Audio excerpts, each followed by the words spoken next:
On va faire le tour des gibbons. Je vais vous donner des nouvelles des gibbons que vous connaissez. Je ne peux pas vous donner des nouvelles de tous les gibbons, évidemment. Donc on va voir les gibbons dont je vous parle fréquemment. Est-ce que vous vous souvenez pourquoi Frankie est beaucoup plus clair que les autres gibbons?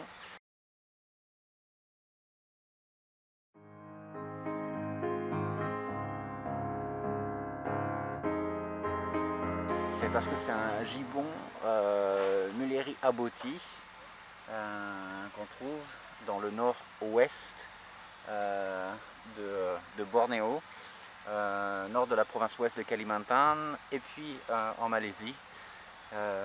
Alors, gibbon Muleri aboti ou Ilobates aboti, les taxonomistes se feront un plaisir de débattre, mais pour nous en tout cas, c'est le seul orphelin à Calahuète qui a ce pelage. Et il est avec sa femelle qui, elle, est un gibbon albibarbis. Pourquoi on met deux espèces de gibbons différents dans la même volière? Tout simplement parce que ces gibbons ils vont pas se reproduire et que l'objectif premier c'est qu'ils soient avec un partenaire qui leur convienne. Et vous qui avez suivi Frankie, vous savez que ça a été un long processus pour Frankie pour trouver la bonne femelle avec qui il est assez confiance en lui.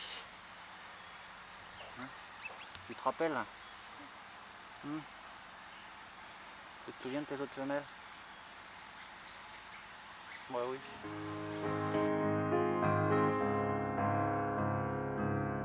Bon, notre petit Frankie qui se porte bien. Et maintenant on va voir Fildar. Je vous montre toujours les mêmes gibbons parce que c'est un peu les ambassadeurs de toute la population ici à Calahuète. Après évidemment si vous adoptez ou parrainez des gibbons, vous avez des nouvelles de votre filleule.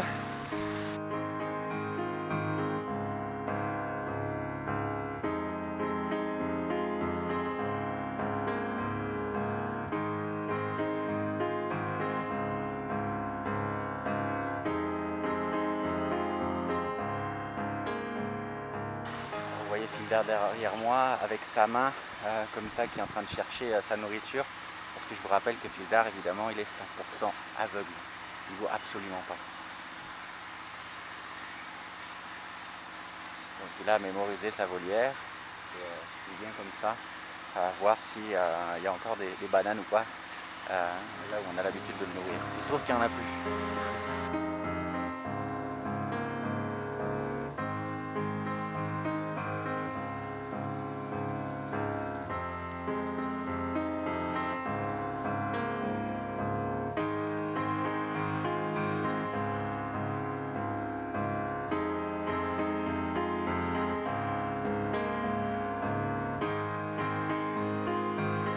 Voilà notre ami Fildar qui passe une vie paisible ici à Calahuète, grâce notamment au soutien de la fondation Brigitte Bardot qui nous avait aidé à construire sa volière.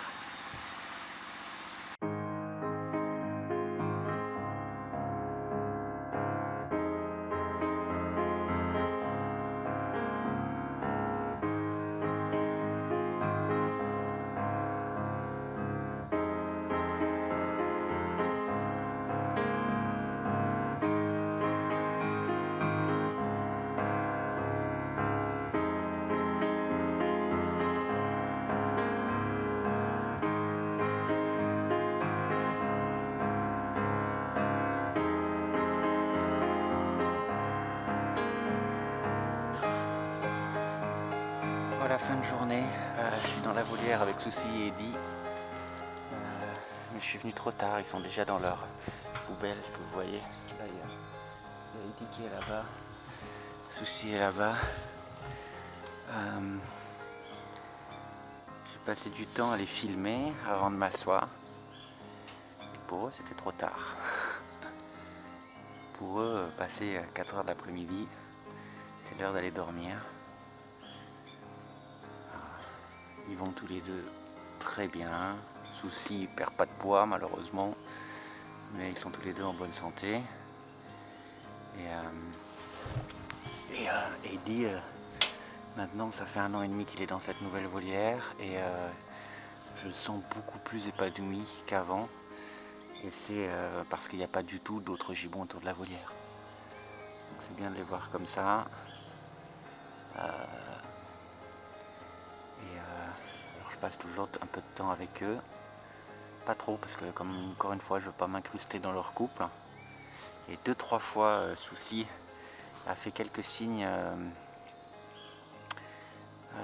de mécontentement. En fait la dernière fois j'ai pris une serviette avec moi et pour la mettre au sol c'était en fait pour Souci, pour qu'elle puisse s'asseoir parce que parfois voilà, quand elle reste de longs moments c'est pas très confortable pour elle, sauf que je suis pas le seul à prendre des serviettes à cacahuètes, les vétérinaires aussi prennent des serviettes et dans ma tête j'avais pas fait le lien et Souci n'a pas du tout apprécié en fait que j'arrive avec une serviette et c'est la première fois qu'elle a montré un signe agressif que j'ai pu décoder après, mais sur le coup elle m'a surpris et ce qui est fou c'est qu'au moment où elle allait pour me mordre, je pense pas qu'elle l'aurait fait mais elle était vraiment voilà, dans une démarche je suis pas contente de te voir avec une serviette, quelles sont tes intentions en fait. Et c'est Eddie qui est arrivé, qui l'a pris dans ses bras en fait, qui l'a arrêté dans son mouvement et il a réagi en une demi-seconde, quoi, beaucoup plus vite que moi parce que Eddie était à 2-3 mètres et il lui a sauté dessus comme ça pour l'arrêter pour me défendre mais c'est pas bon pour eux quoi. Donc à partir de ce jour-là, j'ai commencé à prendre un peu de distance. Alors je viens, mais je viens comme ça plus en fin de soirée, en fin de journée, pardon, pour voilà, passer du temps avec eux au moment où ils vont se coucher. Le temps un peu de me faire excuser par Souci. Mais de toute façon, le principal, c'est que tous les deux s'entendent bien. Et c'est drôle parce que le seuil de tolérance avec Souci est très bas me concernant, mais avec son amoureux, il peut tout lui faire. Voilà, elle a pris sa position pour dormir dans sa poubelle.